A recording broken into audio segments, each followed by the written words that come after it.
the May 12th, 2021 regular meeting of the Board of Selectmen. I would first ask everyone to mute yourself if you're not speaking at this time, and just turn on when you have to say something, please. I'll now call this meeting to order. As permitted by Governor Lamont's Executive Order 7B, extended by Executive Order 9A, related to the COVID-19 pandemic, this meeting is being held remotely with no in-person attendance. Now we'll do roll call. First Selectman Beth Heller is here. Deputy First Selectman Cardozo. Here. Selectman Crisco. Here.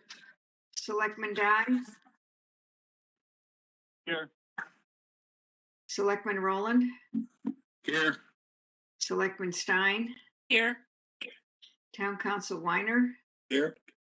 Administrative Officer Finance Director Genovese.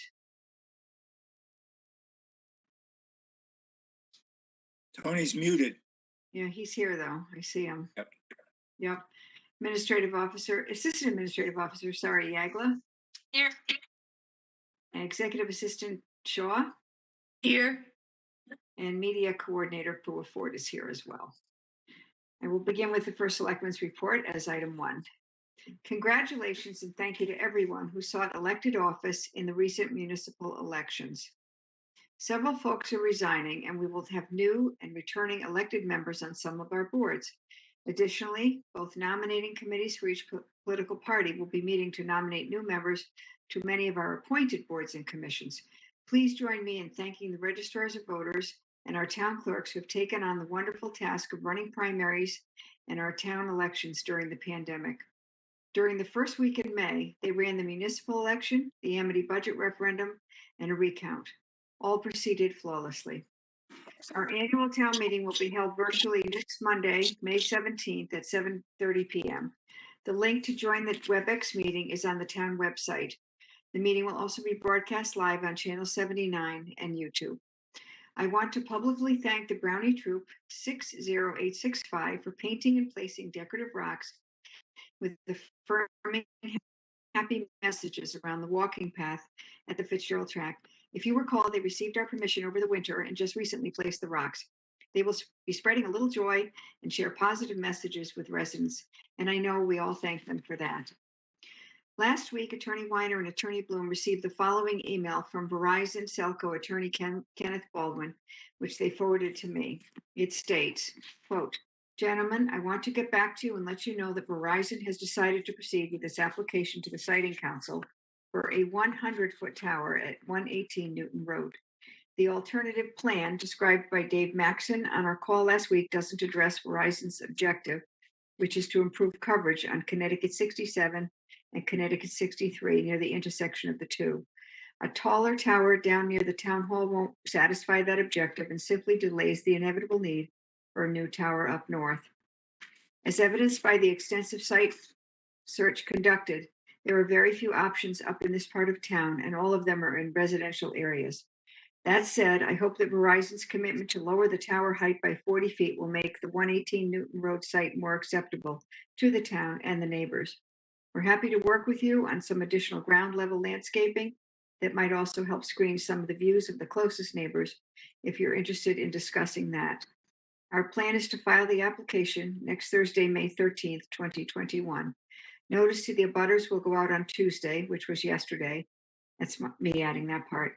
And will be published in the New Haven Register on Tuesday and Wednesday. Thank you, unquote. Needless to say, this is extremely disappointing news, and we as a board should think about how we want to further proceed. I will add this item to the agenda of our next meeting. Should we hear earlier than next month from the Siting Council, we will schedule a special meeting to respond as soon as possible. It's my understanding, Jerry, that it's usually about 6 months before they hear from the Siting Council. Well, we were told at the beginning of this process, which was in November, that they have a huge backlog and they're not getting to any of their cases for many, many months. I don't know whether it's 6, 8, 9, 12, but it's not going to be within the immediate future. Okay, so we'll add it to the agenda for June to have a serious discussion about how the board wants to respond to this. We did send out that communication to all the residents that we have been dealing with and hearing from over the last few months. It's very disappointing. Due to the significant ongoing illegal dumping at the former country club property, the Department of Public Works has now installed jersey barriers and a large gate blocking off the main parking lot. The property is still open to the public and residents are welcome to use the walking paths. However, the lot is now closed to the cars to stop this problem. I guess they were driving up to the house. I'm ad-libbing here, but driving up to moving, putting it behind the clubhouse so it wasn't seen. It was attracting animals. It's just a disaster. As I said, parking is still available at the small lot across the street from the property. Since the clubhouse at the former Country Club of Woodbridge has been vacant, it has attracted constant vandalism and the building has continued to deteriorate. It is, in my opinion, a danger, a hazard, and opens the town up to liability by being there unattended.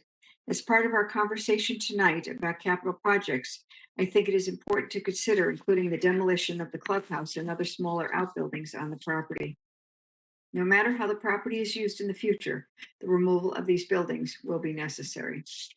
Later this evening, we will learn more details from Tony about the potential bonding project to convert the old firehouse into a beautiful new community center, create a storage facility for the fire department, renovate and update the senior center, refurbish 3 roofs at Beecher Road School, remove the hazardous buildings at the country club, and perhaps add a sidewalk to connect Amity Regional High School with the library in the old firehouse and our town center.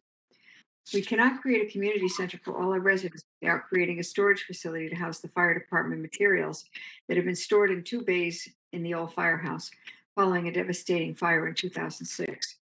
I also believe that our seniors of all ages deserve to be in a modern, updated, fresh, clean, welcoming, air-conditioned space. Due to the expense and time involved in bonding, it makes the best sense to create the sidewalk, remove the old unused buildings at the country club, and refurbish the school roofs while we are already bonding for other projects. And we will get into that later on in the meeting. Together, these projects will transform the center of our town into a more dynamic, active, and attractive place that will help us create and sustain the sense of community that is sometimes hard to come by due to our geography. Coming out of a pandemic, I believe that community building is even more important than ever. Borrowing rates are at an all-time low and construction material costs are beginning to go up. So now is the time to take on a project of this magnitude. Since our last meeting, Tony and I met with Dr. Durga Prasad and Andy and Tara Stack from the community gardens. Dr. Prasad requested adding meditation and yoga platforms near the Rose Garden. The Stacks had several concerns about adding any new structures to the space. It was agreed that would not happen at this time. Dr. Prasad also repaired the Rose Garden fence and cleaned the area south of the garden. There is an update in your packet under correspondence from Dr. Prasad with additional information. On April 17th, the town held the preliminary budget hearing virtually.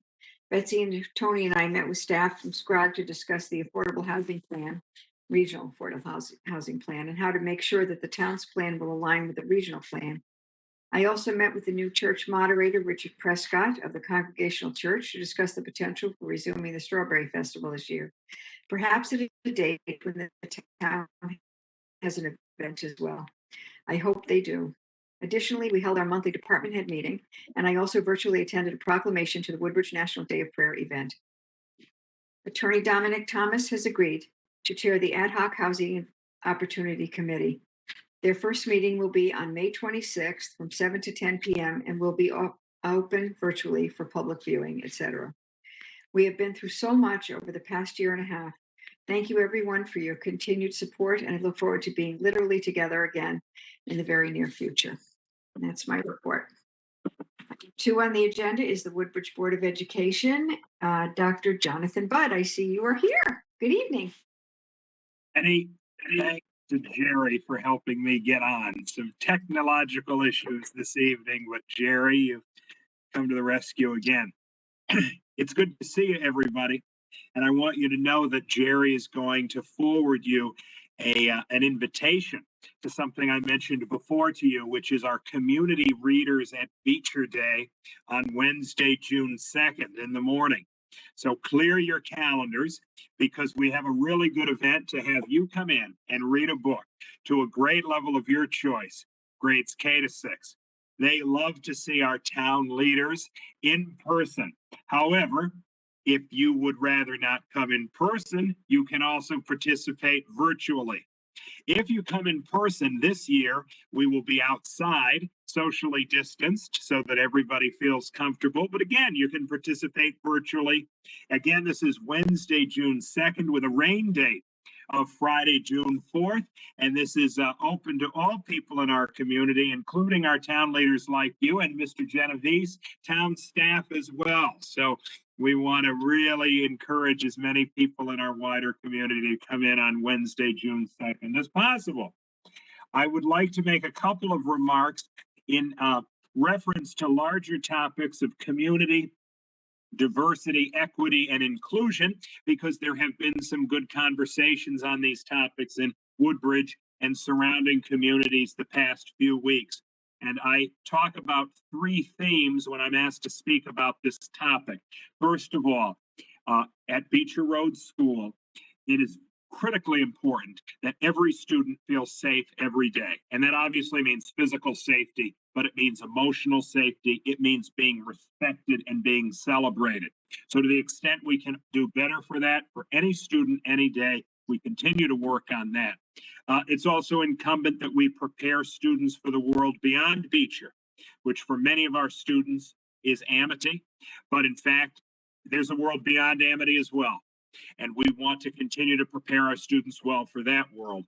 And finally, that we partner with the wider community, including the town of Woodbridge, on initiatives to support the richness of our community. And I'm pleased that we have formed a good relationship with the town ad hoc committee on diversity and inclusion, chaired by Ellen Scalatar. She actually came this morning and spoke to our superintendent's community and diversity committee. So I wanted you to know that although there may be some events that affect other districts, and we are really attentive to them in the Woodbridge School District as well, and doing the best as we can for every single student. And finally, I'd like to talk about budget, not just this year, but moving beyond. Always appreciate your ongoing support. That includes, for example, your strong support of outdoor education, which you'll hear about more tonight from Joy Prudhomme and Enreen Ventonder. And some of that is possible through the recent ESSER 2 grant through the federal government.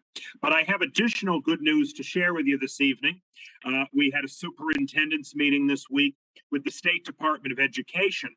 And that was to notify us of the allocations that each school district is receiving under what's called the American Rescue Plan.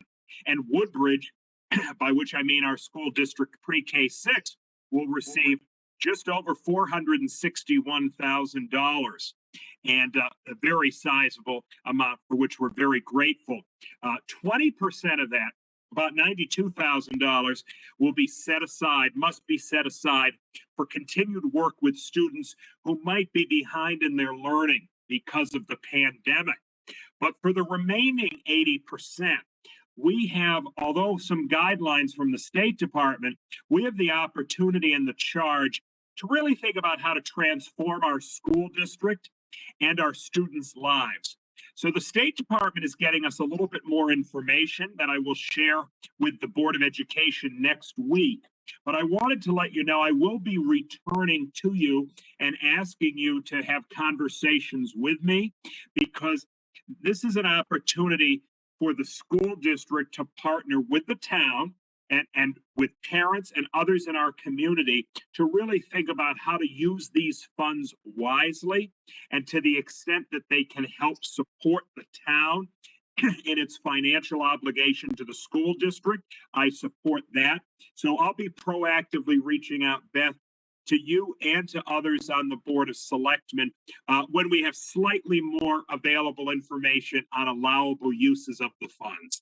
But it is not every day that we can stand here and say that we have $461,000 coming to the school district. So we want to be sensitive to the potential relief that they could have on local taxpayers.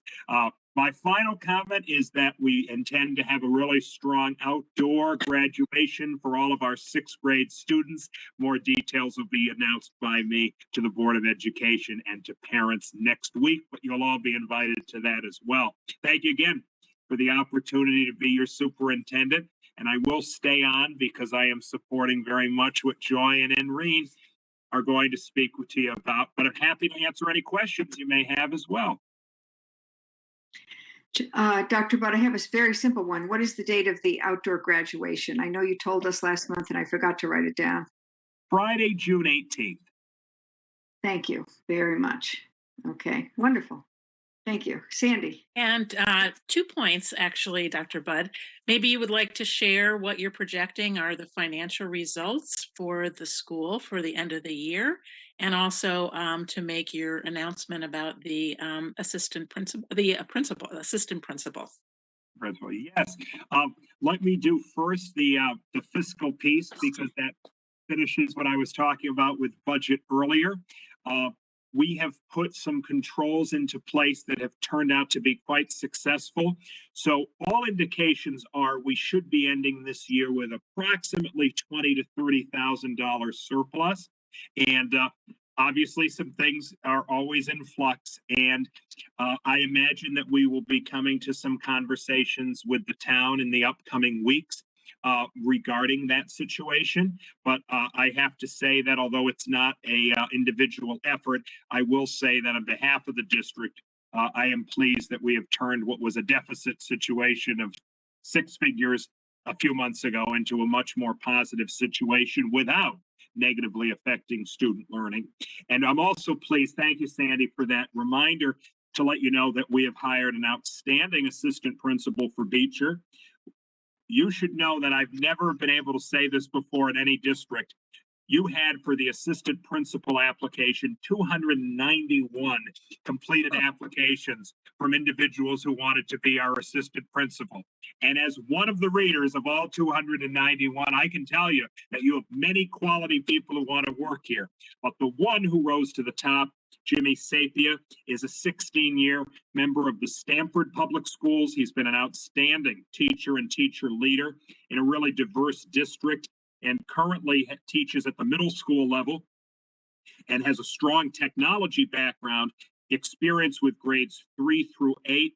We had a very rigorous process and involved many members of our community, and Jimmy was the unanimous choice all the way along. But I will tell you, there are great districts out there who, if they get 29 applicants for a position like this, are happy. 291 is just about unprecedented. So we're doing great things in this town. Thank you so much. Thank you. Thank you. Good news. Anyone else have any questions for Dr. Budd? Hearing none. Thanks for picking my birthday for that day. All right, you can have any book you want, Mr. Crisco, but we've got something to focus on birthdays if you want.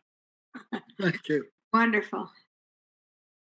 Okay, let's see. Item 3 on the agenda is the Woodbridge Gardens for Wildlife, and I will introduce Joe and Irene to this. You know they're here, I hope. I see Joyce here. Yep, they're both here. Wonderful. And I believe you received a copy of the PowerPoint. So you all have that in a packet to follow along. I'm not sure how Joy's going to go through it all quickly, but we can follow along. So Joy, I will turn it over to you, and welcome and thank you. Thank you, Selectwoman Beth Heller and the members of the board for the opportunity to speak with you tonight about a wonderful idea that I think hopefully you'll be big fans of. I'm going to have Irene start. We're not going to go through the whole PowerPoint. We just want a few moments of your time, but we just wanted to leave something with you that you would have a lot of information about what we're going to talk about. So, Irene, would you like to introduce yourself? Sure. Can you hear me? I'm not very tech savvy, sorry. We can hear. It's all good. Wonderful. So I'm Irene Van Tonder, and I have a child in the elementary school and in the middle school in Bethany. And I'll just give you a little bit of background about the Woodbridge Gardens for Wildlife, how it all came to pass. So last year during COVID, everything was canceled. We were home, and we felt that we just needed some kind of a goal. And so we decided to go through the process of registering our property with the National Wildlife Federation as a wildlife habitat.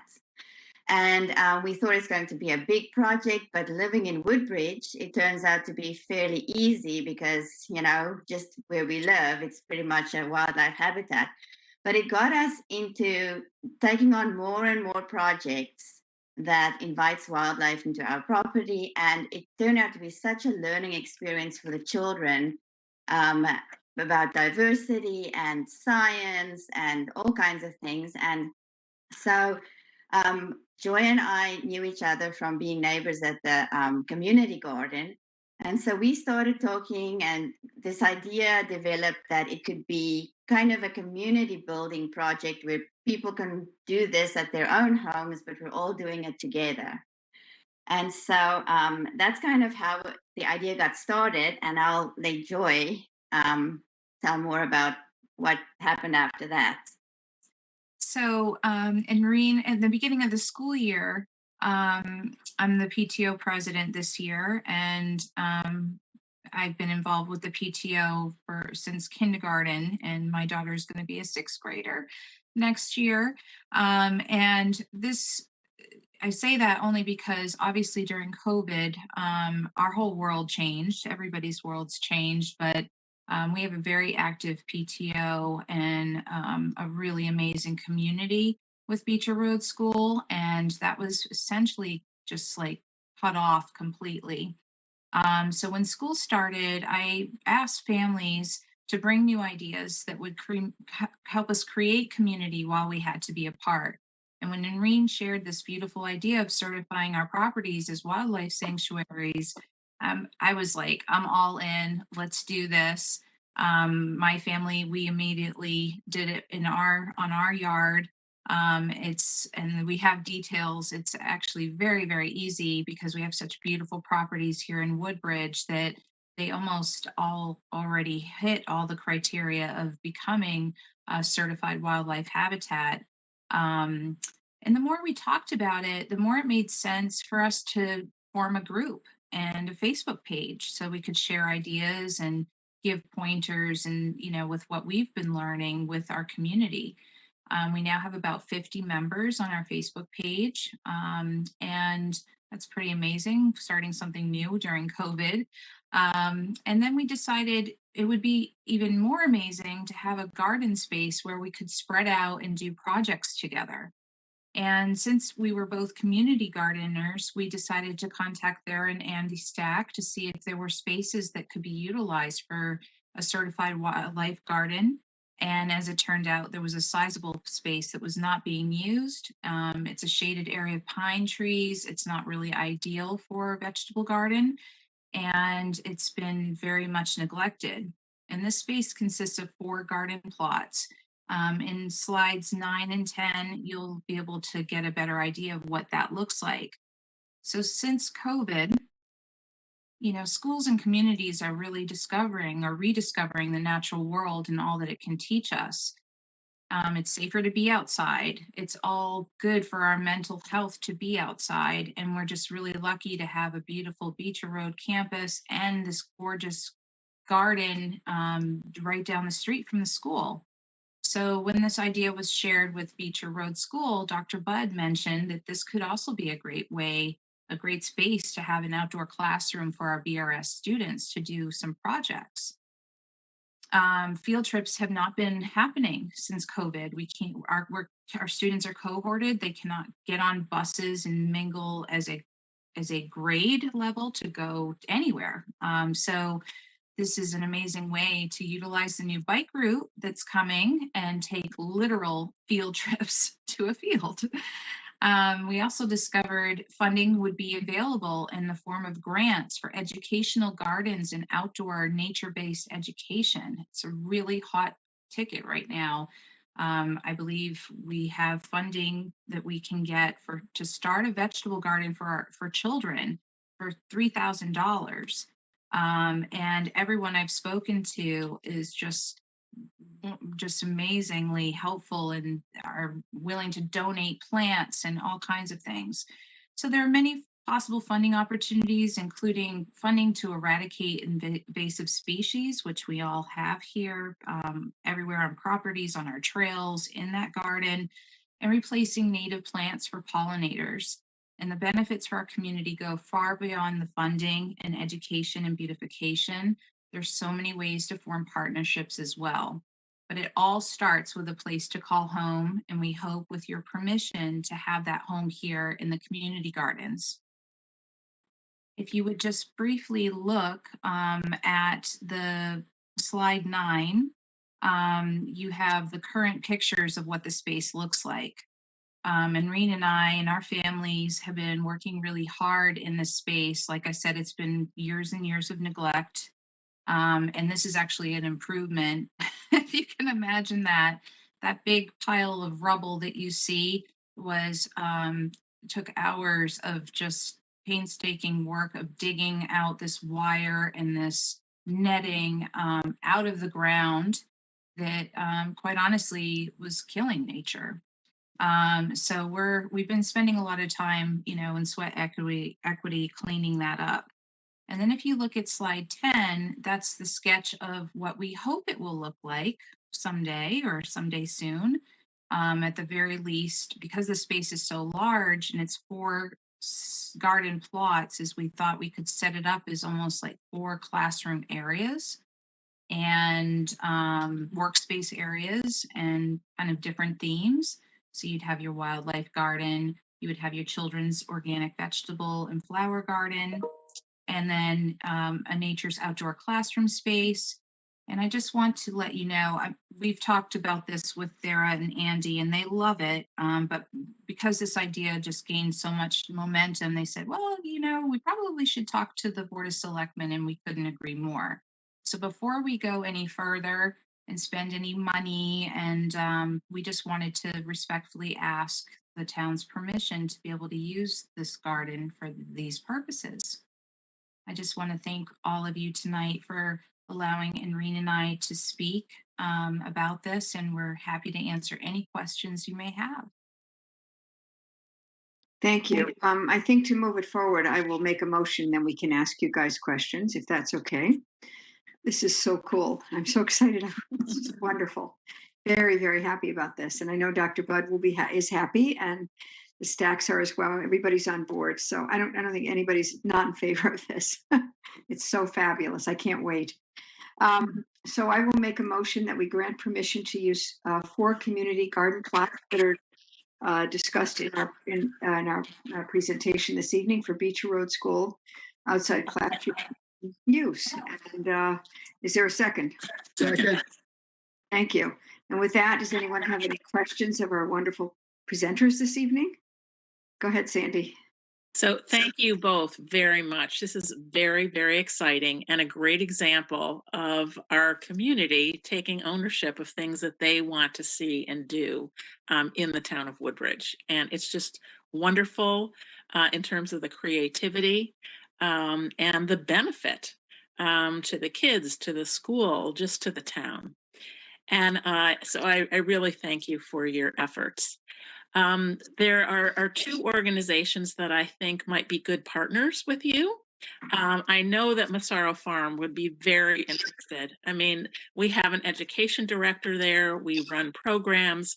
They actually oversee 13 community gardens throughout the valley and would be thrilled, I think, to really get involved with you and help you with this. The second is there is a national organization called Growing School Gardens, and I will send you the link to that.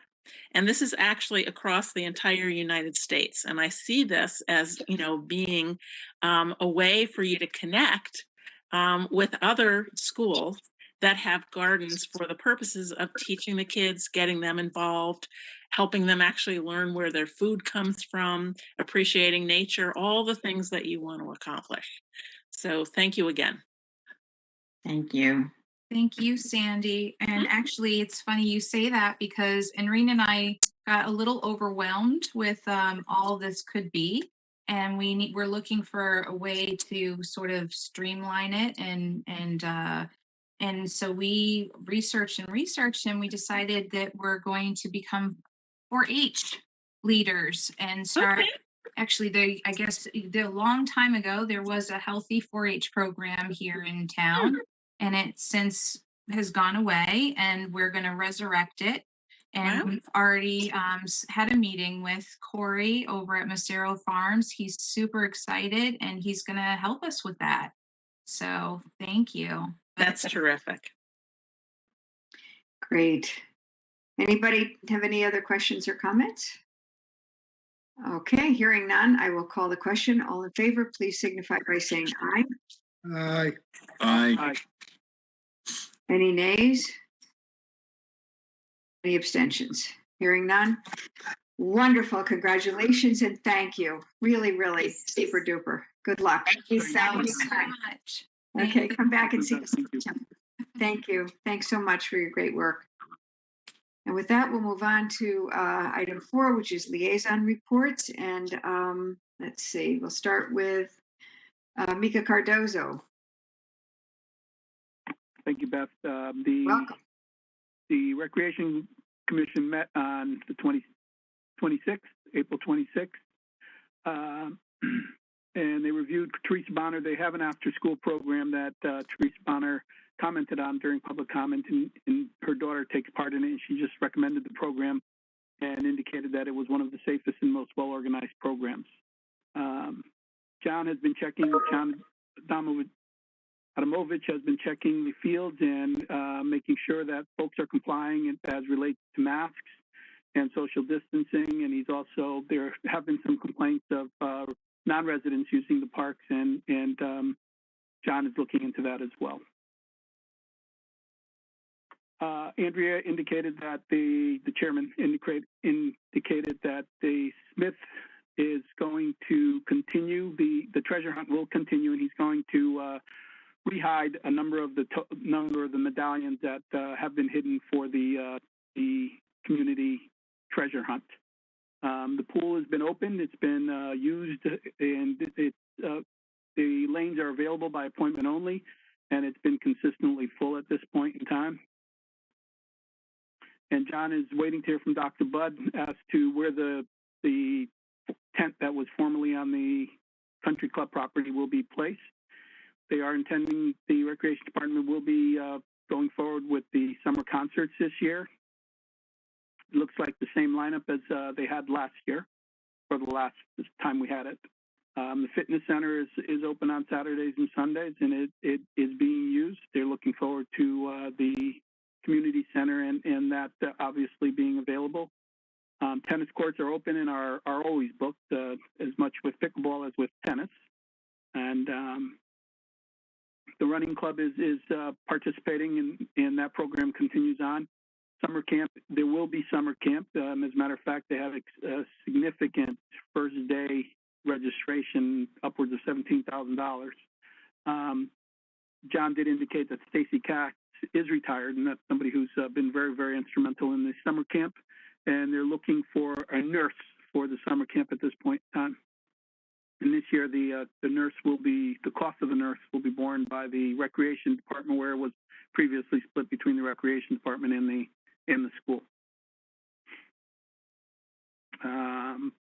And they only there was some correspondence. It was just related, looks like the road race, the required authority for the road race on October 2nd was approved unanimously.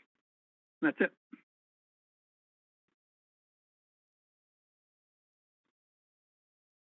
Thank you very much. Joe Crisco. Thank you. Welcome. Thank you. The Board of Police Commissioners had a special meeting on May 4th. The Woodbridge Traffic Authority granted approval to the Air Temple Arts Outdoor Circus Show, which will be held on the cul-de-sac at Research Drive. But the major part of the meeting was to go into executive session to discuss the position of deputy chief. The results of those meetings in executive session was the offer of a position to Ronald Smith, a captain in the Hamden Police Department, and that he accepted that position. So that position is now going to be full. The Board of Fire Commissioners met on April 26th. Basically, the chief reported the financials are in good shape, and the two fundraisers that they went very well. In regards to planning and zoning, they met a couple of times and are meeting again on this Thursday. In regards to 2 Orchard Road, they have been having, detailed discussions, but no action has been taken yet. That's it. Thank you very much. Let's see, Joe Dye. No reports this month. Okay, Joe, thank you. Dwight Rowland.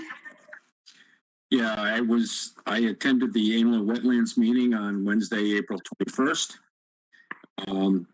There's an application on 1086 Johnson Road, and it was agreed that Chris Sullivan was gonna view the site and then report back at the May meeting. Old business, 15 and 21 Wolf Tree Drive.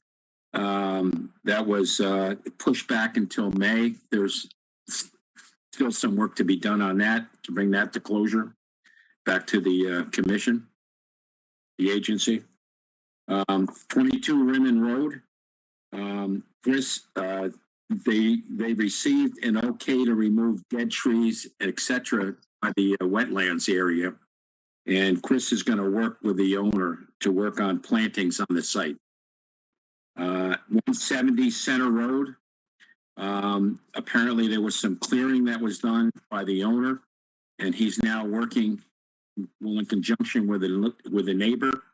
I guess he pushed a little bit on his property, and they're going to be submitting a plan for the May meeting. And for 12 Zach Hill, the commission okay to release of the 15,000 bond that was being held on that property. And I was not able to attend the Human Services meeting on May 4th because my son Sean was sworn in as fire chief on that day. So they had a special thing and I had to be there. So congratulations. That was a special day. So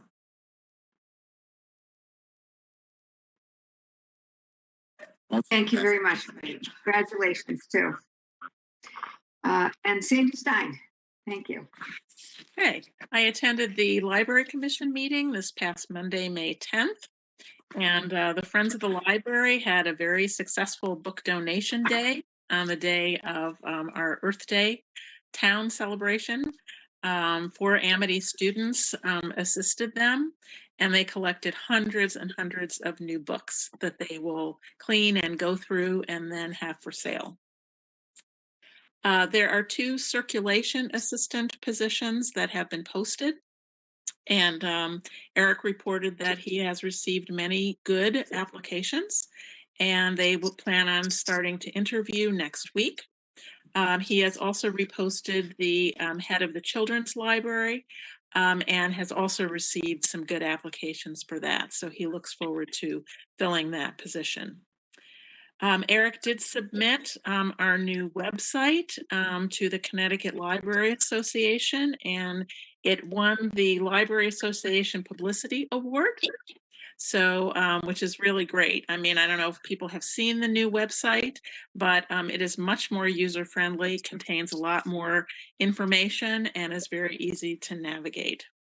So we're very pleased that he was able to do that, and the Friends were thanked because they were the ones who actually paid for getting a new website. There is a lot of additional new programming that is happening. Almost all of it is outside at this point, both for adults and for children.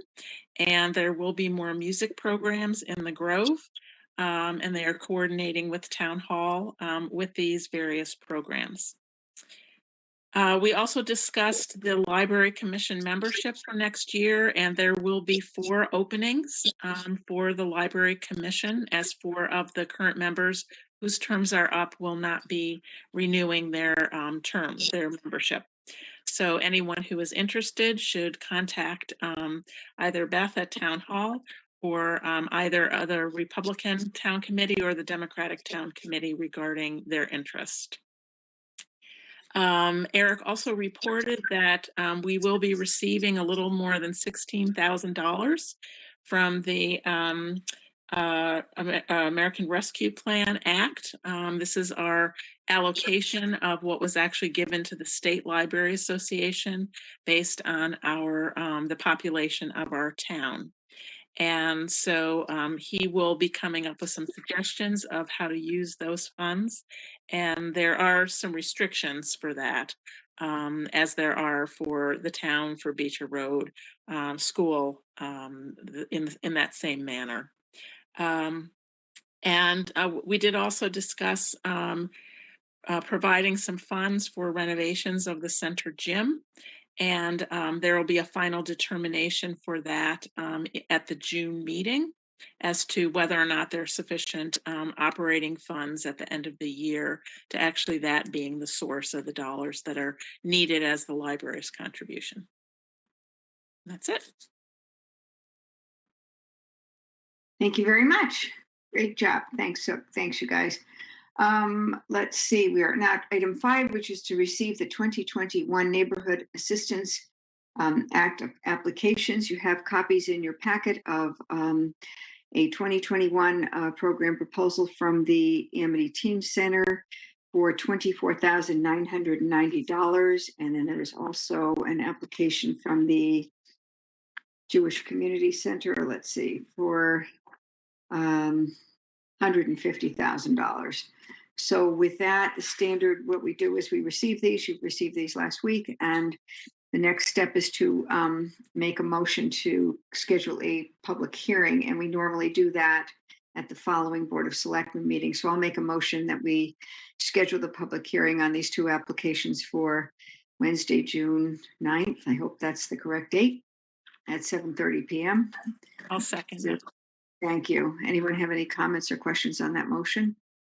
Hearing none, all in favor signify by saying aye. Aye. Aye. Aye. Any nays?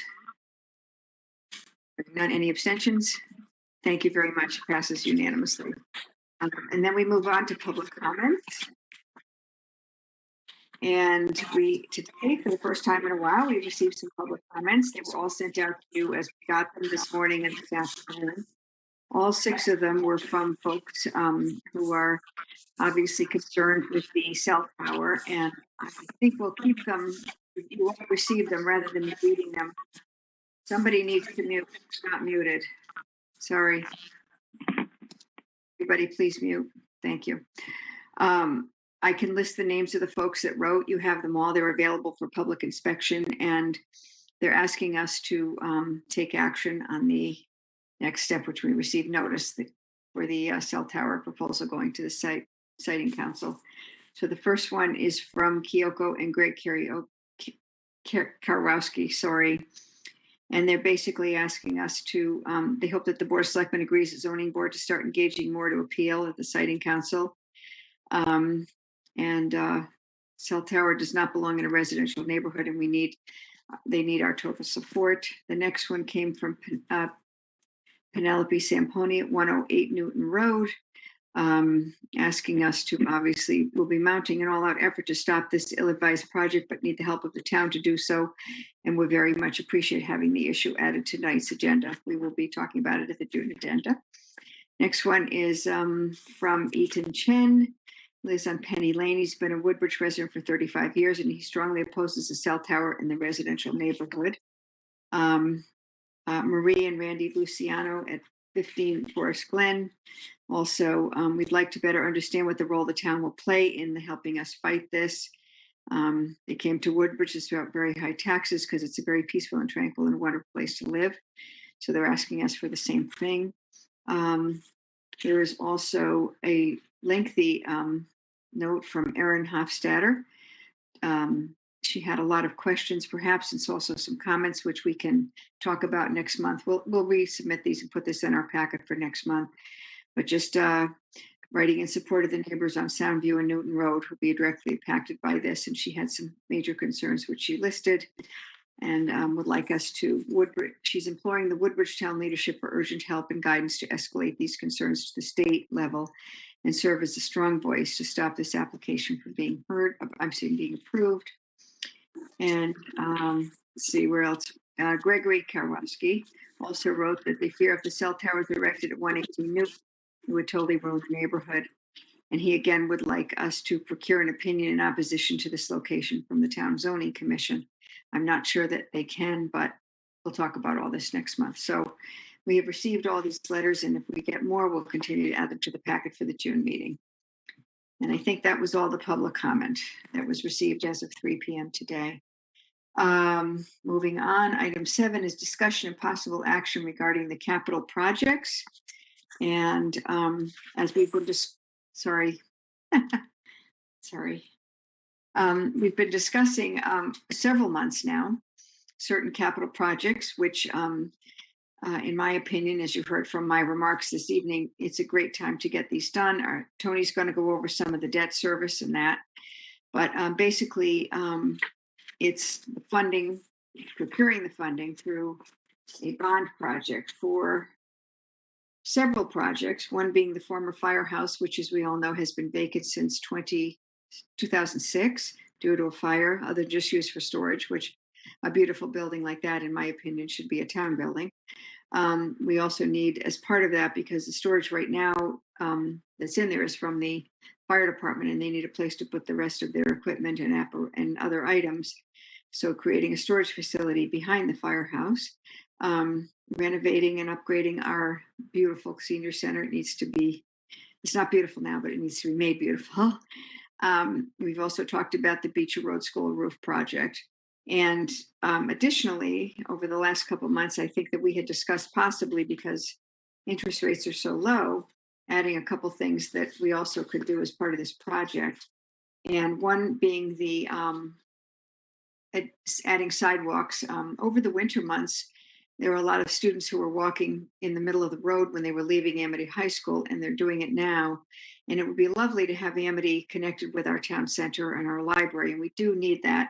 Betsy Agla, I think, has a, if I'm not mistaken, a PowerPoint or just a quick photo to share where these would go. It's the black line. You're better at explaining than I am if you can see this, but there we go. Okay. I don't know what the other thing was. But anyway, if you could see, it would be sort of in front of the high school and come across. The bus drivers, as I said, were very concerned because there's nowhere for the kids to walk except in the road. And they were very worried if they had a sidewalk, we might have a shot that the kids would use it. And they do, whether we like it or not, they're walking out of the high school rather than taking buses or cars over to the center. I know that they go down in the afternoons now that spring sports have started, and walking through, and it's quite dangerous at times, and cars are zooming up and down Newton Road. And it also, I think, is a way to make our town center sort of complete with sidewalks, encouraging folks to leave one building and go to another building in a safe way. And as we get the center done, hopefully there'll be another community space where folks can gather. So we thought we'd add the cost of that on as well. And then lastly, the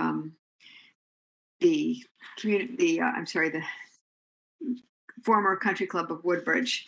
There are several buildings, if you've had a chance to get over there, are just, they're hazards, they're dilapidated, it's a mess, and vandals are continuing to ruin the clubhouse. It's just terrible, and I think this is a great time for us to remove these as part of the project. And as I said, I know we discussed at one meeting, perhaps having one person independent of the roof, sort of one contractor to kind of oversee all the projects once these get approved. So that'll save us some money as well. So there's good opportunity for cost savings and also doing some very good things to our town. So with that, I'll turn it over to Tony, perhaps, unless you guys have any specific questions of me in the beginning. And then I'll go over the possibilities, because Jerry Weiner educated me on how we go about this business. I didn't know this. We haven't done it in so long that I had forgotten how we do it. So with that, I'm going to mute myself for a minute, and I'll ask Tony to take it over, please. Okay, thank you, Beth. I guess the first thing I want to mention is that discuss the capital projects with our bond counsel. And it was his advice that we do each project separately and do not combine projects That was his interpretation of recent IRS rulings and regulations, and so his strong advice actually was to vote on each project separately, as opposed to combining them, which was once discussed previously. And so that's the first thing I wanted to mention. And so in your package was a spreadsheet that had the costs of each project. That was updated for the 2 additional projects, which I apologize for its late being sent late, but that was sent to each of you. If you haven't had a chance to review that, I could review that now. Let's see if you can share the screen. That would be good.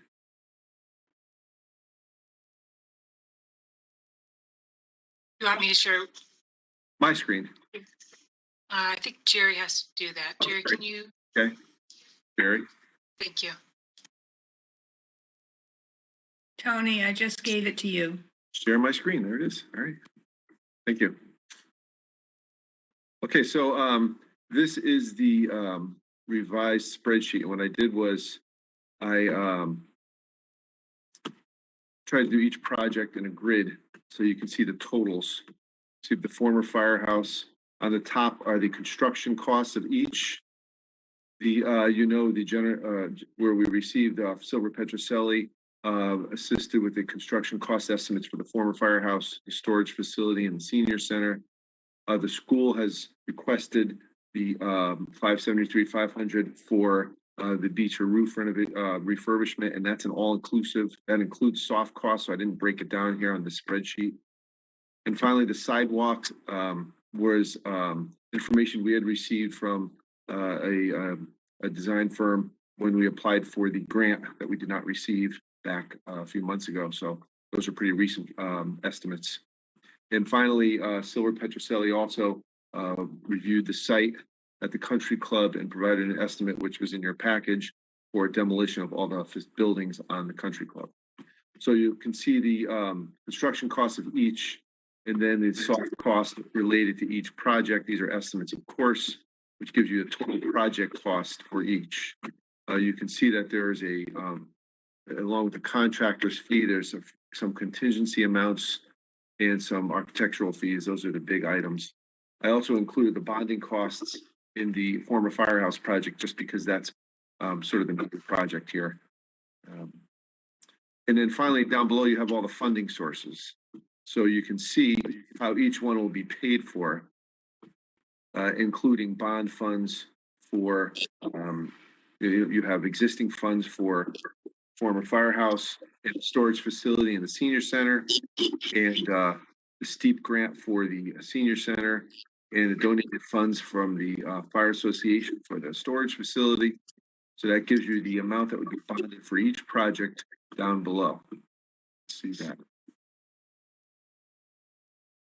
There's the total. So the total under this scenario would be $4.2 million. That we would seek bond funding for. That's correct. Okay. Correct. So you would need to seek bond funding for 4.2. You would need authorization to spend 4.5 in expenditure, but you would authorized to borrow 4.2 of it. Okay. Yep. So so then I put this on a spreadsheet. This might be hard to see, so I'm going to see if I can expand this a little here. So the relevant figures here are, this is the $4.2 million bond issue as it would be integrated in our existing debt service. So you'll see that the current 2021 town has a $2.85 million debt service budget. And with our Amity portion, it's $4.2 million. That drops down in 2022 to $2.28 million. You see there's a drop there. And further again, it drops, you can see here, in 2024. So most likely scenario here would be that we would issue notes, assuming once the project, if a project was approved, we would issue notes, we would complete the project, and based on the market, we would then roll the notes to bonds at some point based on Now, you'll see that the total here, it's pretty consistent along for each year. You'll see that's 3.7, 3.726, 3.814. It goes up slightly here. There's and then in this year here we have another payoff from the new firehouse is paid off, as well as some other projects in 2025. You can see that that's another drop in our debt service bill. And so this is the graphic illustration of that. So you see that the blue represents our existing debt service, the orange represents the project that we're discussing. You see there's a slight increase in 23, 24. And then the green is the Amity overlapping debt. So so you can see it would have a minimal impact on our existing debt service as it continues to decrease. So basically, this is good timing then, Tony, to do this. It is. That's correct. And as you can see here, the debt service drops from 22, 23 from 2.2 million to 2 million. So it drops 2 million just alone there. And that was from 2003. We did a picture roof and a couple other projects. And just due to payoff of principal. Okay. So, and then it starts dropping significantly in 2024. That's correct. We have a refinance that we did in 2003, 2005, and 2009. Some of those projects are paid off. There's a significant drop off there. Basically, all you'll have left is the public works facility, the beach and renovations, the radio, and the country club. At that point. Okay. I mean, I think the timing is an important component of this. The timing, you said. The timing, both in terms of the bond rate that we can get, the borrowing rate, as well as when the debt service actually declines. Because these an increase of 0.3% and then even 2.36% is really rather small for the next subsequent years. Right. No, I mean, based on what I've read and who I've spoken with, I don't think the bond rates are necessarily going to increase dramatically in the future, in the near future anyway, but I'm not sure about construction costs. Those, however, are beginning to rise. Right. And, I know, so that's an issue. Right. Tony, are the bond rates that we're talking about getting for this somewhat in line with what we've gotten for some of these other large projects, or actually I can tell you when we borrowed for the country club purchase, we were at about 1.5%. Right. And for this estimate, I used 1.75%, boosted it 25 basis points. But we could possibly be 1.5% range. Right. And there's not any extraordinary capital investment that we'd be bonding in the near future? Besides these projects? Correct. Well, I could tell you that a couple things. The only other project we have in our capital plan would be the police station or the center building and renovation there. Right.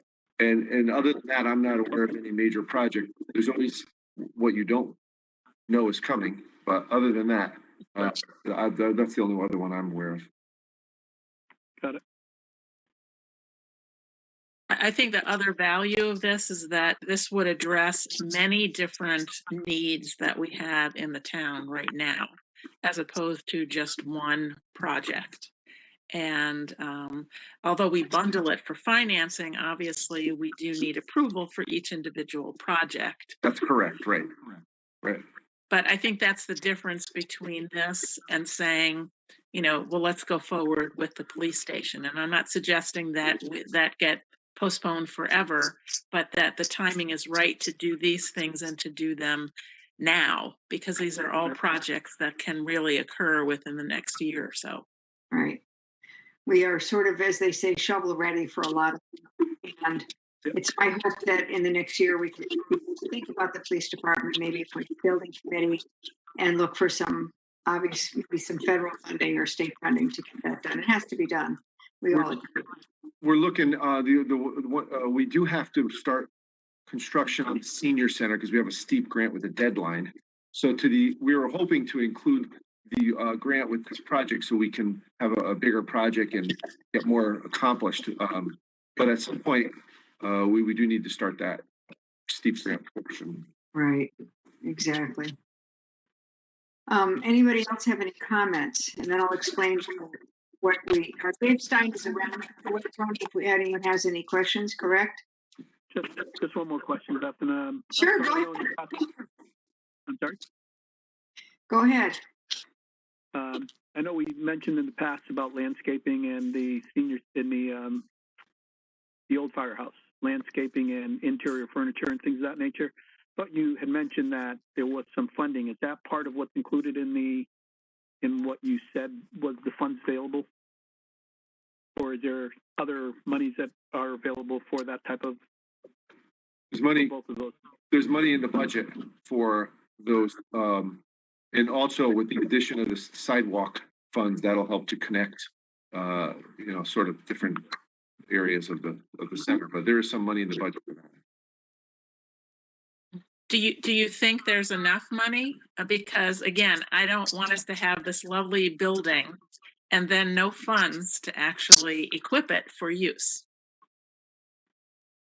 And so the furnishings become important, and I think the landscaping becomes important. Can't answer that. I know we have some funds in the budget, but I'm not, whether it's enough or not, depends on your perspective, I suppose. Hey, Tony, Dwight. Yes. Yeah, I got a question. Since we're going to vote on this separately, can we bundle this when we bid it? If they all get approved, can we bundle some of these projects together and then bid it as one? Like, we're not going to bid, we'll like demolition because that's a separate specialty contractor. Nor will we do the sidewalks. That's a specialty contractor. Nor will we do the roof, but we can do the other ones under one general contractor, I believe. That's our goal. The only thing that needs to be separate is the approval. Our bid them together. Okay. And then the other question I've got I see that the construction costs haven't changed, in about a year since David did these. Right. And I'm really concerned now with escalation of material. Lumber is up 300%. Steel is going crazy. Piping, electrical, wiring, and everything. Plus, there's a lot of shortages right now. And I'm just concerned that whatever the construction costs are being shown here, if we bid it, and if it comes like, say if the existing firehouse comes in at $1.5 million instead of $1,397,000 because of escalation and all that, what do we do? So that's a legitimate concern. I did speak to David about this issue, and he said that could be a concern, and you would have to be reflected in the project. You'd have to.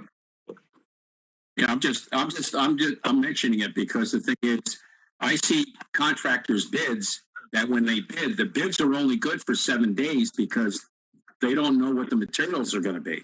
And the thing is, and if we're going to have a contractor bid for 90 days, 60 to 90 days, we're going to add such an escalation factor because nobody knows where all these materials are going.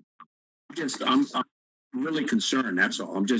I think these numbers should be studied, and should be included that if we go out to bid in September, if everything goes perfectly, we should be able to go out maybe in September. These numbers, I don't believe are going to hold up. I don't know about the roof, and I don't know about the demo. The demo is pretty recent. Right. I'm looking at the firehouse and everything else, especially the storage shed, because that's basically stick built. That's all lumber. And right now, lumber's okay. It's up 300% right now. So we don't know where that's going to end up. So, Dwight, are you suggesting that we don't move forward tonight with this? I'm not saying that. All I'm just saying is if we go over budget, if say the firehouse comes in at $1.5 million and not $1.4 million, what do we do? If we use if we use these numbers. I talked to David too yesterday, and David's a little concerned with the numbers, but he's So what do you're the expert. What do we do? I think I'm just afraid to go out with these numbers and then have a bid come in and have it overbid, a little bit or overbid, and then what do we do? Then you have two options. If it's out, you can reduce the scope of the work.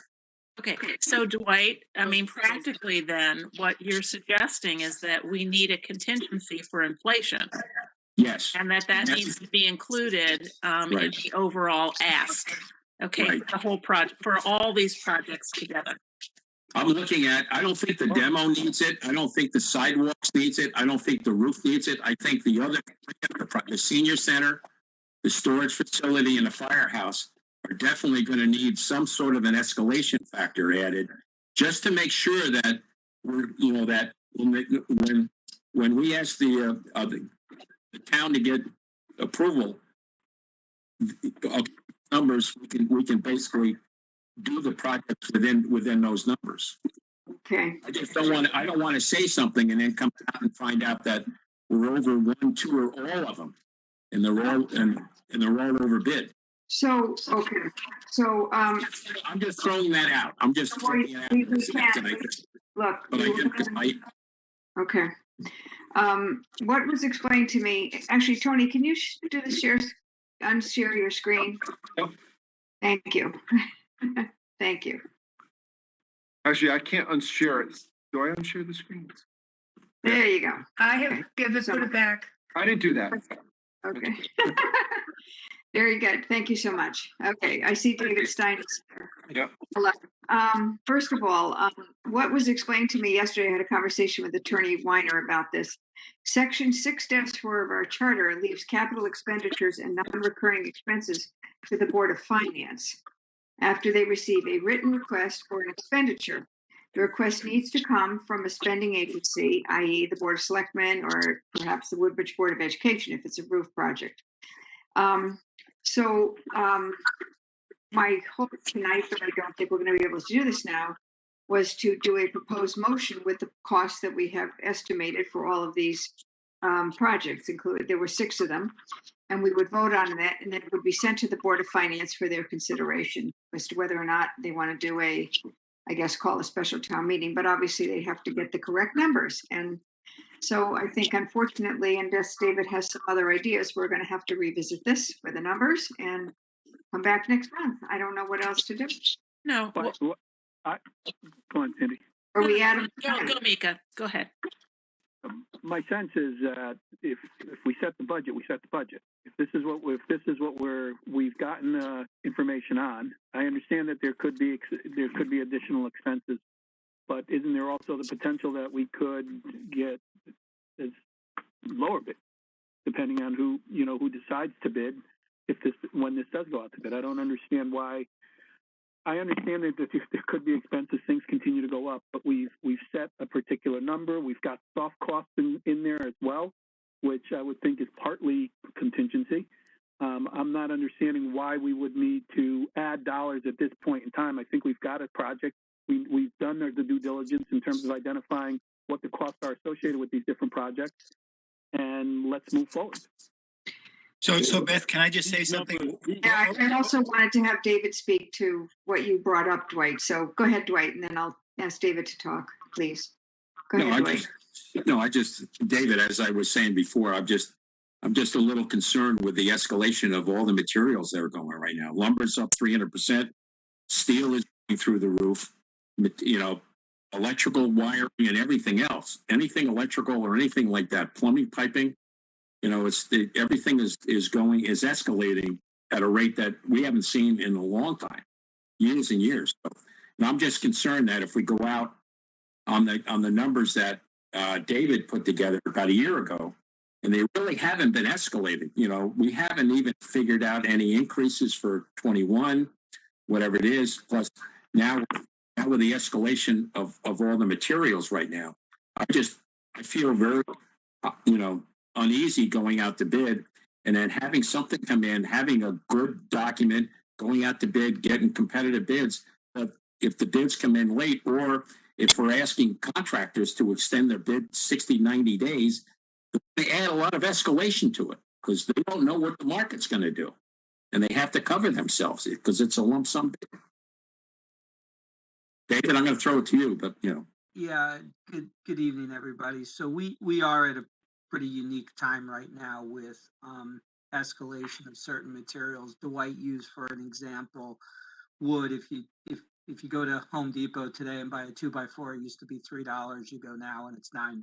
Now, some are predicting that by the fourth quarter of the year, the end of the year, that's going to end up going downward.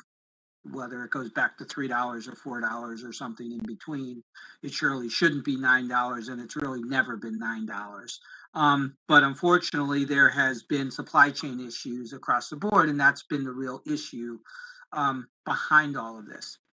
When we prepared these numbers and presented them to you, as I think last in January, I did have a 3% escalation, anticipating that we would be into late 21 into 22 with the numbers, and everybody was projecting at best a 3% or as optimistic as flat or less.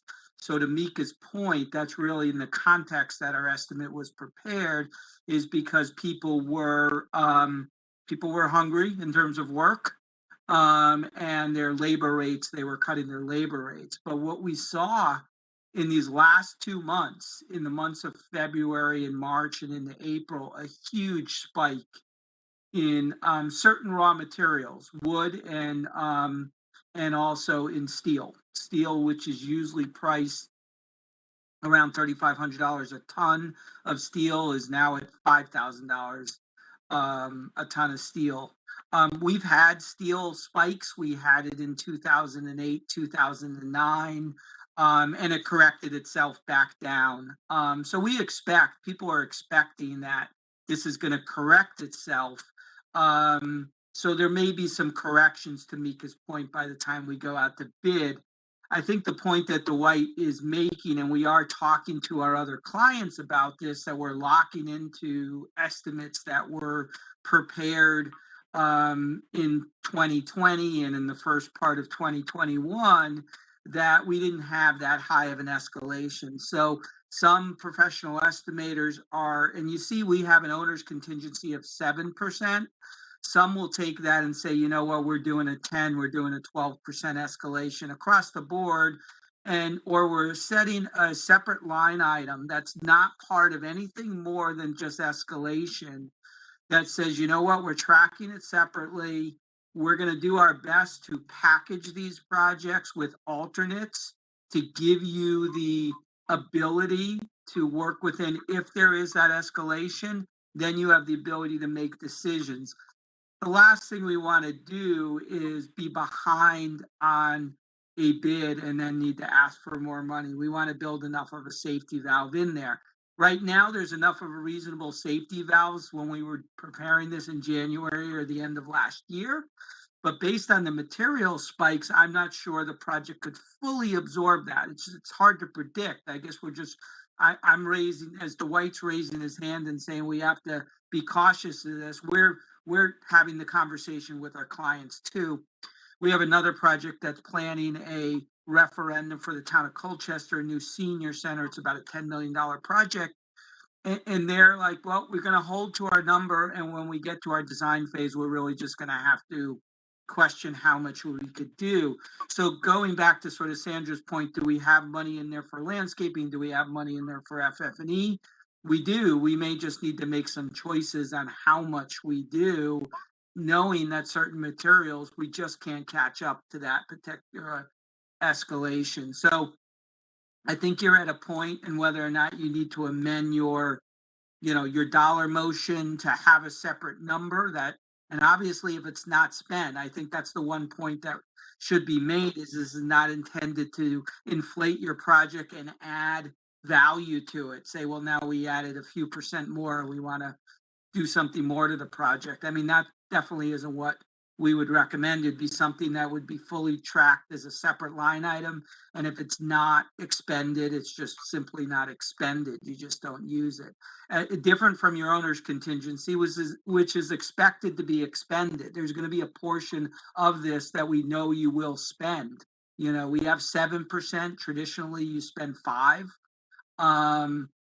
So that's where we are on this. We're dealing with a lot of clients that are questioning the budget because of that.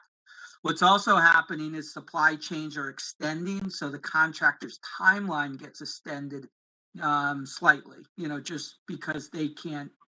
An air handler unit traditionally would be 8 to 10 weeks. It's now 16 to 20 weeks. Well, that means his project goes out further. So I just want to caution everybody that times have changed in the last 3 months in the way that we put this estimate together. With that being said, there is room to work with, but I think to have a safety valve, if you can put that in your budget, acknowledging you're not spending more than what you have in your line item, it's really a safety valve. It provides better design management when you get to that stage. So, David, would you recommend something like 5%? And it's in a separate line? And then if we don't need it, Tony, I assume we can just pay it right back so that we're not paying interest on it? You're on mute, Tony. What we would do is we'd issue notes at the beginning of the project, and then we'd issue bonds towards the end of the project. So that would allow us to not have to, borrow long-term for something that we don't spend.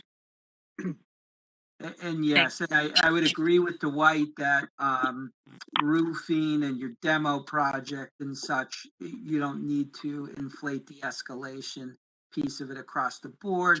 The senior center project with a little bit of HVAC, you may want to put a little percentage there as a side of that, because that's also a renovation project that may extend something slightly. But yeah, I agree. I would not assign it universally across the board. I think that's being overly conservative. I would really just assign it to those particular projects, especially we'll have wood and steel at the across the street at the new Firehouse. We'll have wood and steel at the old Firehouse. So would you recommend, David, let's say 5% for the former Firehouse and for the storage facility? Yeah, we have seen estimators that have ranged between a 10 and a 12% increased number. Now you already have a number on your contingency, so I think 5% is a reasonable number if you're assigning it across the board. If you are getting into a deeper dive of an estimate, and it's tough to do because we're so conceptual at this point, but some estimators will get right into the line item on steel and they'll add 12% just to that line item. They won't add it to another line, to some of those sub numbers or those net numbers. But yeah, I think that's a reasonable start. And then you're gonna just have to closely design and manage those expectations as to how much can you do. And you could do that by just alternates, and that's the one way to manage this. So for an example, landscaping, you may have just a very minimal approach of the landscaping and sidewalks, and then you have an as designed, and that's an add alternate. So I think there's ways that you can help equalize the budget and do your best to equalize escalation. But it's unpredictable, and I think that's the one point that hopefully everybody understands is that, we all rely on our history of our numbers in construction. And if you see that sort of graph, it pretty much just upticks at 3%. We don't see big spikes on material. So I think that's why I'm hesitant, and Dwight's getting the insight too, that that's what's happening out there. So what if we modified and had an escalation of $100,000, which is basically 5% of the $2 million for the former Firehouse and the storage facility? I'm just looking at your numbers that you had here. So we have construction costs of 1.4 million for the former Firehouse, and 500,000 for the storage facility. So if we took basically 5% and added that, it's about $100,000 between those two projects. Yeah, the 94,875. Yeah, thank you, Tony. Yes. Yes. I mean, I'd like to recommend that we do that. And my recommendation would be you could just track that as a separate line item. You just call it escalation. Projected escalation. I agree. I definitely agree. I think we have to do something. We just have to. And when we're questioned, we can address it. We can address it. So.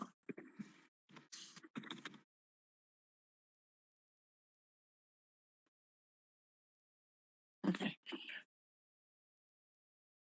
You were able to run the numbers, Tony? I'm working on it right now. There you go. I could see you busy at work.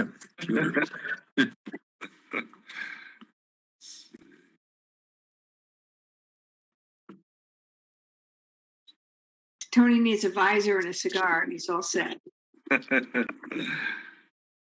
So you just have to give me where if we're going to do this, because apparently we have to motion. The motion has to include 6 items, whereas the old firehouse and that number, we do them all separately. And then it will go to the Board of Finance. Jerry, you understand this better than I do. Maybe you should explain the legal stuff of this. Yes, the spending agency under our charter could be the Board of Selectmen, or for the roof, the Beecher Road School. And Beecher Road has already given Tony a letter indicating that they need to have their roof repaired and renovated. So the spending agencies in writing present a proposal to the Board of Finance. The Board of Finance then reviews it, and they have they make a recommendation on those proposals, and the Board of Finance schedules a special town meeting to have the items voted upon. If the Board of Finance, in their wisdom, feel that it is inappropriate, they can say that, and they can refuse to schedule a special town meeting. But under our charter, expenditures are within the domain of the Board of Finance. Okay, so the ones that we are changing, Tony, you have the motions, correct? Yep. So I have the the former firehouse amount is revised to 1,821,617. Okay. And the storage facility is revised to 628,950. 628,950. Okay. And that's it? That's 5% for each of those projects. Okay. All right, good. All right. Just the construction costs. That's 5% of the construction cost, correct? Right. Okay. But that's the total. That's the total of the project with the soft cost revision. Okay, great. So I guess before I make this motion, which is quite lengthy because there's 6 pieces to it, anyone else have any comments or questions from the board at this point before we go vote on this? And as I said, it will be sent to the Board of Finance for their consideration. Hearing none. Okay, here we go. I hereby move, pursuant to section, if you're not muted, please do so, sorry, for section 6-4 of the town charter, that the Board of Finance consider the following projects presentation to a special town meeting. Number 1, whereas the old firehouse is in need of renovations in order to be used as a town community center and other related uses in the approximate amount of $1,821,617. And whereas upon written request from the Woodbridge Board of Education, which we do have, certain sections of the Beecher Road School roof is in need of repairs in the amount of approximately $573,500. And whereas the senior center is in need of repairs and renovations in the approximate amount of $455,339. And whereas a storage facility is needed to be placed in the rear of the town firehouse in the approximate amount of $628,950. And whereas the clubhouse and several outbuildings at the former Country Club of Woodbridge are in need of demolition in the approximate amount of $766,000 $435. And whereas there is a need to install sidewalks and streetscape improvements for safety from Amity High School to the town center in the amount of $390,000. Is there a second? Second. Thank you. Is there any discussion on this? Further discussion, I should say. So do we need to approve these each individually? No. Jerry, I think it's one motion, and then when it goes to the Board of Finance, I'll let you say, Jerry. Go ahead. Correct, Beth. It's one motion. You don't need it. Just one of the peers at the special town meeting. There will be separate votes for each one. But this could be one motion. Okay, thank you. Great. And the Board of Finance is meeting next Monday after the annual town, so they'll be receiving this at that point. Okay. Any further comments or discussions? David, thank you for showing up and helping us. And Dwight, thanks for your help with this too. Okay. And Mika and everybody chimed in. Thanks, guys. Okay. Hearing no further comments or discussions, all in favor signify by saying aye. Aye. Aye. Any opposed? Nay, Joe Dye, nay. Okay. Thank you, Joe. Any abstentions? So the vote is 5-1-0, correct? Okay. Thank you. Thank you, everyone. We're all set with that. Great. And we move on to, let's see, number 8, Administrative Officer, Director of Finance report. Number 1 is the monthly report. Thank you, everybody. And thank you, Tony.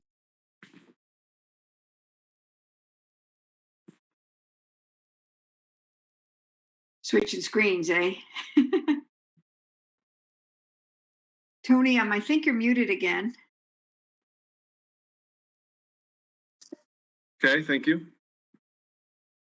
So the monthly report through April of 2021, monthly report shows a year-end surplus of $238,000. Due to our $400,000 allocation from fund balance, that leaves us with a year-end deficit to our fund balance of $163,000, which would leave our fund balance at about 12.7% of our annual expenditures.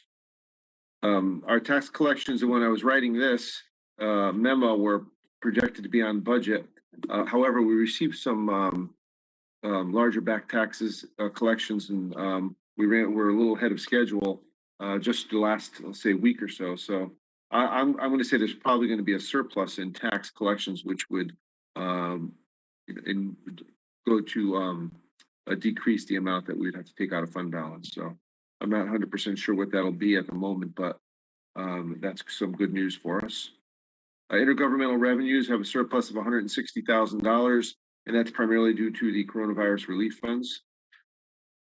We did receive an additional $23,000 in ECS funding that we weren't anticipating, so that helped to offset some other deficits that we had. Interest income, and this goes towards that discussion on debt service, is continuing to experience low rates, and short-term rates are very low, and I think will, at least from what I've been reading, continue to be low for the foreseeable future. And that's a $130,000 deficit. So the low rates will impact what we pay on our notes if we move forward with this project, because the notes are tied to short-term interest rates. Department charges are expected to experience a deficit of about $48,000. We've discussed the transfer station shortfall of $110,000 in transfer station fees. For next year's budget, we lowered the transfer station fees by $70,000 to a budget of $80,000. So we did lower next year's, not by the complete $110,000. I think we're hoping to revisit the bulky waste issue and have some suggestions on that, maybe sort of halfway between what we discussed and nothing. And also there's some other items at the transfer station we're reviewing the fees on. So we're hoping there'll be some increased collections there. We do have a surplus in town clerk fees. They're doing tremendously well down there with their fee collections. And in building permits and public safety fees, they're the areas where we're experiencing surpluses. We are still trending to have a deficit in our transfers in from our private duty revenues. As we discussed last month, that's an offset to benefit costs because the private duty revenues primarily pay for benefits related to police private duty expenditures. What we do is we charge the all the vendors a admin fee, which covers the payroll expenditures for the private duty, so it's a pass through.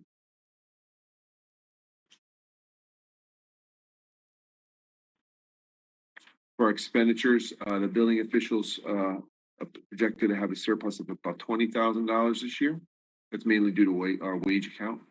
The transfer station should have a surplus of about $50,000. We did have a surplus of $85,000 in waste disposal fees, but that's offset by some increased recycling costs. In next year's budget, we did reduce the waste disposal by about $56,000. So that accounted for the reduction in tonnage, and we reduced it in next year's budget. We did increase slightly the waste disposal and recycling fees. I mean, the bulky waste and recycling fees next year. Human Services has a projected surplus of $30,000. That's due to savings in wages. And finally, benefits are expected to generate $215,000. That's due to many factors, including workers' compensation, premium savings, healthcare savings, and the private duty costs I did mention earlier. What is not in here is the $20,000 to $30,000 that Dr. Budd mentioned, which that combined with the tax surplus and some other items, we could approach the $400,000 fund balance contribution this year, which I think is amazing considering at the beginning when we set the budget, we had no idea what was going to happen and how things were going to fare and what programs we were going to have, what programs we weren't going to have, the tax collections. So I think everyone has done a tremendous job this year and pulling together on this. And thank you, Tony. Yeah. Welcome. It's the reason why you get that award every year. You're the best. Thank you. Anyone have any comments or questions for Tony on any of this? Okay, thank you. Moving on, next item on the agenda under Tony's report is the it's called the tax refunds. And we have a memo from our tax collector, Pat Crisco. There are no personal property refunds this month. There is one real estate refund of $9,347.78 and motor vehicle refunds totaling $561.71. I will make a motion that we approve the total refunds for May 2021, $9,908.95 be approved. Is there a second? Second. Thank you. Any discussion on this? All in favor signify by saying aye. Aye. Aye. Aye. Any nays? Any abstentions? Thank you so much. Next, we move on to funding requests, and they're both, I think, line item transfers, which is always a good thing. The first one is line item transfer number 2021-24 in the amount of $8,000 to fund a contractor who happens to be Chris Sorensen for the remainder of the fiscal year for assistance with the mowing of various fields in town due to severe manpower shortage. Tony, maybe you want to elaborate on this one a little. We have had a tremendous challenge trying to find qualified applicants to fill a seasonal position in parks. And in the meantime, the grass continues to grow. So Chris has graciously offered to help fill in when Adam needs him to, until Adam can find the appropriate personnel to mow the fields. So that's what this is for. Okay, so this is coming out of the wages in their budget and moving to parks. Glad you mentioned that. It's coming from the wage account where we would normally pay the seasonal employee. Right, exactly. Well, a big thanks to Chris Sorensen. Yeah. Thank you. Thank you. And it helped us out, yeah. Right, so I will motion approval of that. Is there a second? Second. Any further discussion or questions on this? Hearing none, all in favor signify by saying aye. Aye. Aye. Aye. Any opposed? Any abstention? Passes unanimously. And the next line item transfer is number 2021-25 in the amount of $15,198.78. So This is our wonderful, this is so exciting. thanks to the Grant. job done by Betsy, tremendous job. We have a for $15,000. And Betsy, if you want to just elaborate on what the grant was for. Sure. So this was a matching grant that we received for creating a bike route in town. So the funds will go towards buying bike racks, signs delineating the bike route, and solar powered speed awareness signs that will show people what they're going versus what the speed limit is, which should hopefully help with some traffic calming along the route. Which are always helpful. Yep. You buy one of those and you wow. Thank you. Would someone like to approve this motion? Make the motion? So move. I'll make the motion. Thank you, Mika. Is there a second? I'll second. Okay, or Dwight, okay. Any other comments, questions? Hearing none, this is Betsy, again, thank you, really. Super duper. All in favor signify by saying aye. Aye. Aye. Aye. Aye. Aye. Any opposed? Any abstentions? Oh, I can't wait. Thank you, Betsy. Thanks, Betsy. This is a Really, great effort. super. Tony, any other? No other. Yay, okay, thanks so much.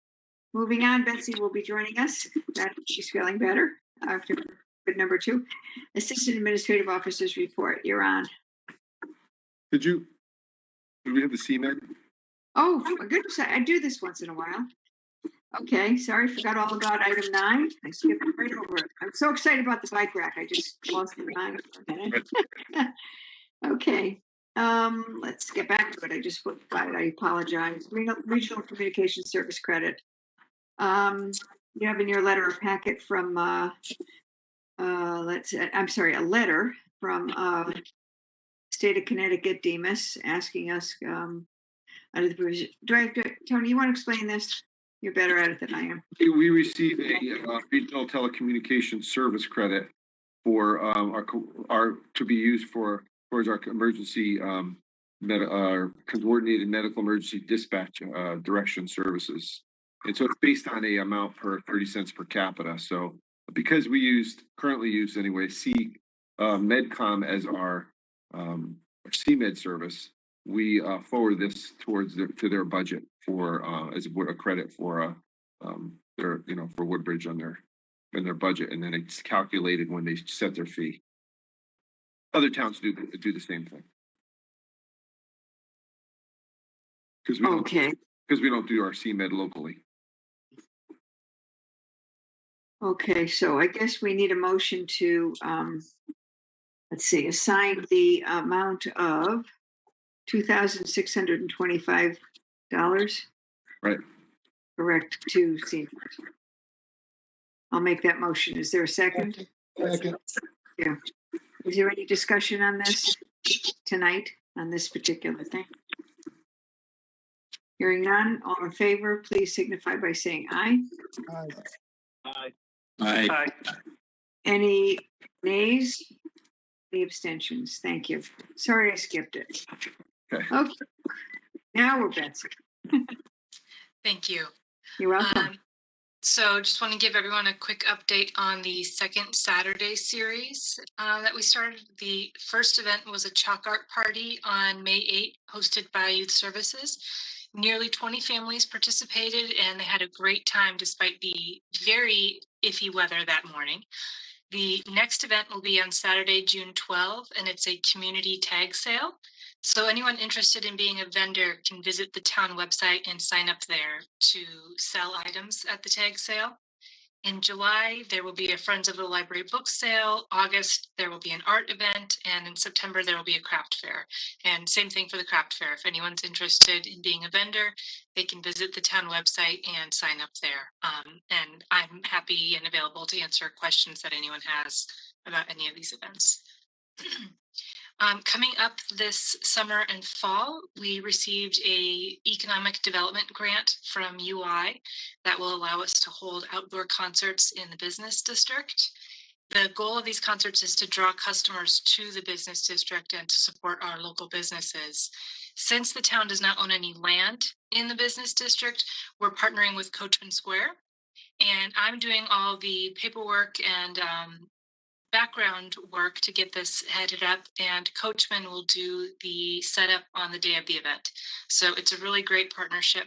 And I'm also working with the businesses to talk about any potential specials they might want to run that day to capture the attention of the folks in attendance at the concerts. They will be on the 4th Saturday of the month at 1 p.m.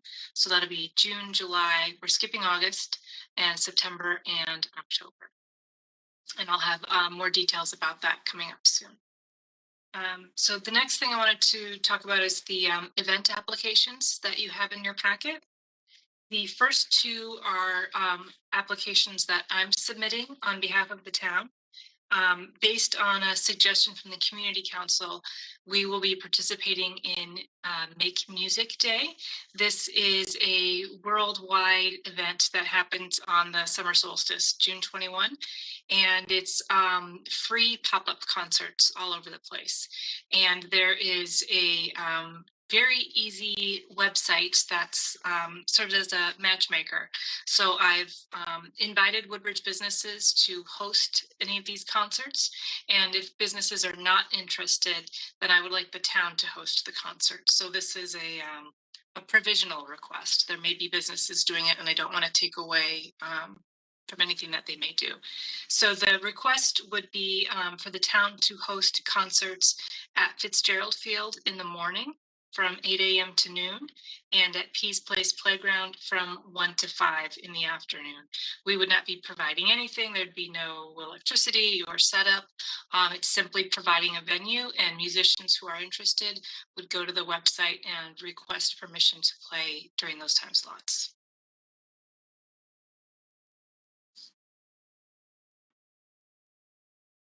I think this is a wonderful idea. And I think the more that we can try to do to bring people together, and music definitely does that. This is a great thing to try. So thank you, Betsy. Well, the website is great. It means that there's very little work for me to do. Okay. Those are the best. So do we need to vote to approve these? Yes. Okay, I'll make that motion as described, and I'll second. Thank you. Any questions or discussions on this further? Is that website available now? It is. It's I think it's makemusic.org. I can find out the details and share that with everybody. Wonderful. It's cool. Thank you. So we have a motion and second. All in favor, signify by saying aye. Aye. Aye. Any abstentions? Any nays? Super. Thanks again, Betsy. Thank you. Wonderful. Okay. There are two more requests for events. One is the Woodbridge Child Center is looking to host their annual graduation ceremony. Normally, I think they do it inside. This year, they're asking to do it outside. They will need minimal setup with a few tables and chairs and the electricity turned on at the gazebo for the event. And this will be on June 24th in the afternoon. I'm going to be there. I love it. They're so cute. They have gowns and they have regalia. It's little 4-year-olds zooming along in regalia. It's so cute. It's delicious. I'll make a motion. We approve that. Is there a second? Second. Anybody out there? Thank you. Somebody wake up. Okay. Any other questions or discussions on this? All in favor signify by saying aye. Aye. Aye. Aye. Aye. Any nays? Any abstentions? Thank you so much. Okie doke. And the last event request in your packet is for the new organization Woodbridge Together. She is holding an event to decorate flower pots, and she did this last weekend but got rained out. So this request, although the request in your packet is for May 16th, she actually revised that request, so she's looking to hold the event instead on Saturday, May 22nd, with a rain date of the 23rd. But it's basically the event that you approved last month for her to do previously. Thank you. Is there a motion to approve the change of date to the Okay. range? So moved. Thank you. Is there a second? Second. Okay. Any other comments or questions? Hearing none, all in favor signify by saying aye. Aye. Aye. Any abstentions, any nays? Hearing none. Great. Thank you, thank you. Thank you. Wonderful. Great, great work. We're coming together again. It's all good.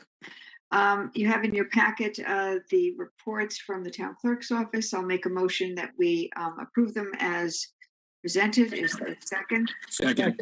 Thank you, Dwight. Any comments or questions? Hearing none, all in favor signify by saying aye. Aye. Aye. Aye. Okay, wonderful. No nays or abstentions, correct? Thanks. Okay. All right, then we move on to minutes. Let's see, the first set of minutes in your packet is the Board of Selectmen regular meeting of April 14th, 2021. I will move that these are approved as presented. Is there a second? Second. Thanks, Joe. Any questions or comments or corrections? Hearing none, call the question. All in favor signify by saying aye. Aye. Aye. Aye. Any nays? Any abstentions? Those are approved. And April 28th, it was a special meeting of the Board of Selectmen regarding the artificial turf. I will move that they're presented, that they're approved as presented. Sorry, is there a second? Second. Thanks, Joe. Any changes, corrections, additions? Hearing none. All in favor? Signify by saying aye. Aye. Aye. Aye. Thank you. Any nays or abstentions? All set. Thank you. We are cooking with gas here, guys. Town council's report. Jerry, you're up. Item number 13. Yeah, just very briefly, at the special meeting concerning the Amity turf field, I was asked whether the Board of Selectmen can impose a moratorium on the materials that are used in the artificial turf. It was my strong belief at that time that you could not, that the Board of Selectmen had no authority to declare moratoriums at all, and that was in the total purview of the Planning and Zoning Commission. After some exhaustive research by myself and as well as counsel who specializes in zoning issues, we both concluded that my initial reaction was correct and that there was absolutely no authority for the Board of Selectmen to impose any type of moratoriums, and there is also very limited authority in planning and zoning commissions to impose moratoriums on building or materials, although it has been allowed in certain situations by court decision, and it's not in the statutes, charters, or municipal regulations as far as we could find. So the bottom line is that the Board of Selectmen has no authority to impose moratoriums concerning these materials in the artificial turf. Thank you, Jerry. So I guess I would ask the board in terms of what the next step should be. We did have a very extensive meeting and hearing from experts. And now that we have found that we cannot indeed impose a moratorium, would anybody like to discuss what they thought they perhaps could be the next steps? Sandy, go ahead.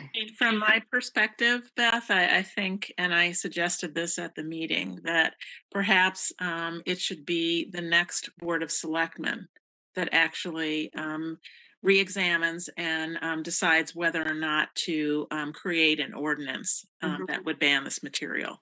I mean, I would suggest that all the new members of the Board of Selectmen view the April 28th meeting that we had. I think that the presentations were very good and they really explored the gamut of what the issues are. There's no clear positive or negative. And I do think, though, that this should go to the next Board of Selectmen to decide. Thank you. There will be probably a new ordinance committee as well appointed, so it may have to end up through that board, the new board, sending it back there. I'm not sure, but I think given the timing of this, and we have one more meeting together as this group, that's probably a good suggestion. I do agree with that. Anybody else have any comments on this or ideas? I do agree as well, Beth. Okay. Thank you, Mika. So is it perhaps the consensus of the board that we take this up, present it to the new Board of Selectmen for further discussion? We'll put it on our agenda at some point after July 1. I don't think we need a motion to do that. Is everyone in sort of, or do we, Jerry? No, you don't need a motion at all for that. Is it the consensus of the board? Anybody? Joe Dye? No, I agree with that, Beth. Okay, cool. Okay, and we heard from, let's see, Mika and Dwight. I saw your thumb up, Dwight. Okay. And Mika's okay. Sandy's okay. I'm okay. I think we got everybody. I don't want to forget anybody. Okay, Joe Crisco, you're okay too? Yep. Okay, thank you so much. All right, so thank you on that matter. And now, item 14, we're going to receive an update from our healthcare, regarding our healthcare renewal from our consultant, Brian Luciani, and we need to go into executive session. So I will make a motion that we go into executive session pursuant to section 1-200, parens 6 and parens capital E and parens 1 and 1-210, parens small b and parens 1 and parens.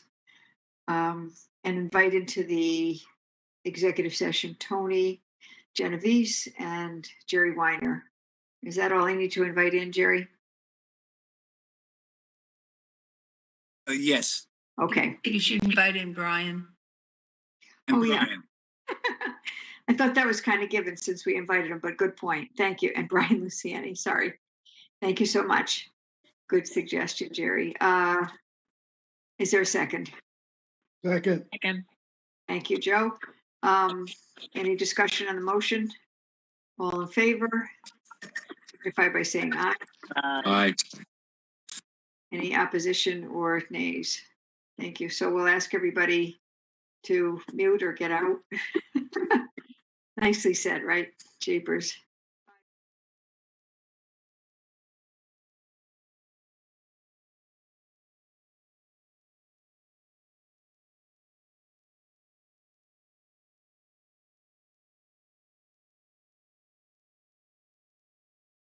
Made while we were in executive session. I'm going to make a motion that the board approve the renewals as described in executive session with Connecticut for medical, Anthem for retiree medical over age 65, dental and vision, and Hartford Life. Is there a second? Second. Thank you. Any other comments or discussions? Hearing none, I'll call the question. All in favor, signify by saying aye. Aye. Aye. Aye. Any opposition? Any nays? Hearing none. Brian, thank you very much for your presentation. Thank you. And lastly, but not least, I'd like to offer up the fact that we changed the public hearing on the neighborhood assistance program from 7:30 to 6:30. I made a mistake. So if everybody's okay with that, we will just do that. I'll just announce that we'll make it at 6:30 on June 9th. And with that, I will entertain a motion to adjourn. So moved. Thank you. Is there a second? Got a second? Okay. All in favor, signify by saying aye. Aye. Aye. Aye. Thank you. There's no abstentions or we're out. Okay. Good night, everyone. Thank you so Good much. night, everyone. Thank you. Bye-bye. Stay safe. Thank Okay. you. Bye. Good night. Aye.